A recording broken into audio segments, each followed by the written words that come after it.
Bonjour et bienvenue dans le journal de l'emploi. En cette période d'orientation ou de réorientation pour de nombreux jeunes, il y a une question essentielle à se poser, c'est quels sont les métiers qui recrutent? Eh bien, nous allons avoir des éléments de réponse avec Isabelle Guérif. Bonjour. Bonjour. Vous êtes porte-parole du CIDJ, le CIDJ pour Centre d'information et documentation jeunesse. C'est une structure qui accompagne les jeunes en recherche d'orientation, c'est ça? Oui, en recherche d'orientation et en recherche d'insertion, que ce soit pour l'alternance ou pour une recherche d'emploi. Vous donnez plein d'informations et vous organisez régulièrement des rencontres dans vos locaux ou sur le terrain avec des entreprises qui recrutent, des centres de formation. C'est quotidien. Alors, au quotidien, on reçoit les jeunes pour les aider, les accompagner dans leur recherche d'orientation et d'insertion. Et régulièrement, nous avons des job dating, des ateliers, des conférences, effectivement, avec des professionnels. Et donc, vous êtes vraiment au fait et au top de l'information sur ces secteurs qui recrutent. Et d'ailleurs, tous les ans, vous sortez ce guide des secteurs qui recrutent. Et comment vous faites pour avoir toutes ces informations? Parce que quand on le consulte, il y a énormément d'informations très précises sur les métiers qui recrutent. C'est la synthèse des synthèses. Chaque jour, nos documentalistes analysent tous les palmarès, toutes les enquêtes officielles sur les secteurs qui recrutent, tous les résultats des enquêtes des baromètres des métiers et en font cette synthèse qui reprend tous les chiffres principaux qui vont être dans 22 fiches de secteurs qui recrutent divisées en 60 secteurs. Alors, quelle est la tendance pour 2017 ?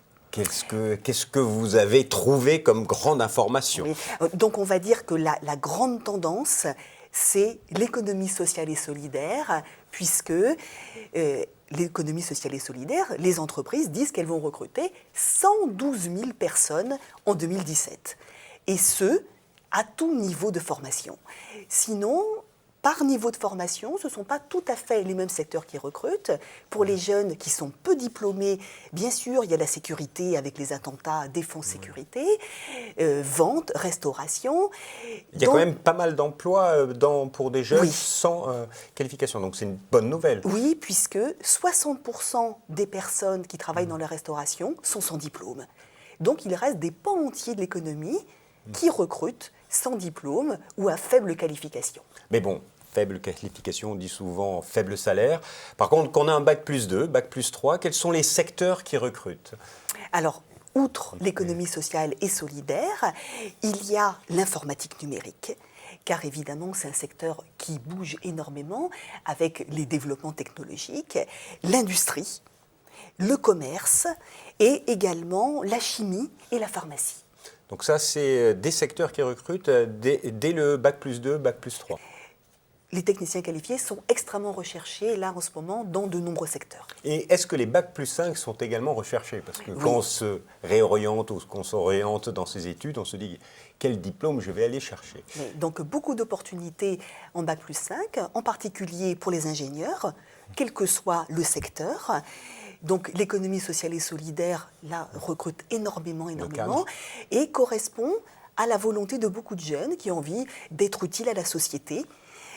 Il y a évidemment donc les les fonctions ingénieurs sont commerciales. également Oui. sont vraiment recherchés. Il y a une mine d'informations. Si on pouvait donner un conseil à des jeunes qui ne savent pas quelles études faire, bien sûr. Si on fait des études d'ingénieur, visiblement, il y a derrière énormément d'emplois à la clé. Puisqu'il y a beaucoup d'emplois dans l'industrie. Vraiment, l'industrie recrute. Mais aussi dans le et en numérique. particulier au niveau ingénieur. Donc, informatique numérique énormément, puisqu'il y a tous les développements technologiques qui font un appel d'air, les start-up, etc.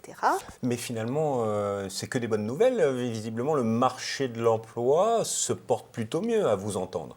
C'est votre impression? C'est le paradoxe du fait que de nombreuses entreprises recrutent, mais ne trouvent pas les diplômés qui correspondent exactement.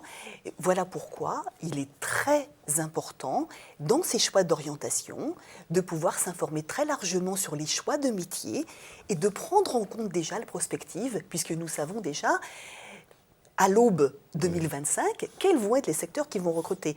Donc c'est très utile dès la classe de 3e, quand on est déjà dans une perspective d'information, de pouvoir prendre en compte cette donnée de secteurs qui vont recruter. Alors, tout ça, c'est dans ce guide, synthétisé dans un guide. Alors, pour les professionnels, ce guide est payant. Hein, c'est 29 € dans sa version numérique, 39 € dans sa version papier. Mais il y a plein d'informations, il y a tous les sites avec des entreprises qui recrutent. Mais pour des jeunes, ils peuvent le consulter gratuitement chez vous. Voilà. Pour les jeunes, venez au CIDJ et dans le Centre d'information jeunesse. Non seulement vous allez consulter cet outil, mais vous allez être accompagné par un conseiller qui va pouvoir vous suivre dans votre démarche. Madame Guérif, merci beaucoup pour ces précieuses informations. Quant à nous, on se retrouve bientôt pour un nouveau journal. Et entre-temps, si vous voulez en savoir plus sur le CIDJ, leur site internet www.cidj.com. Au revoir et à bientôt.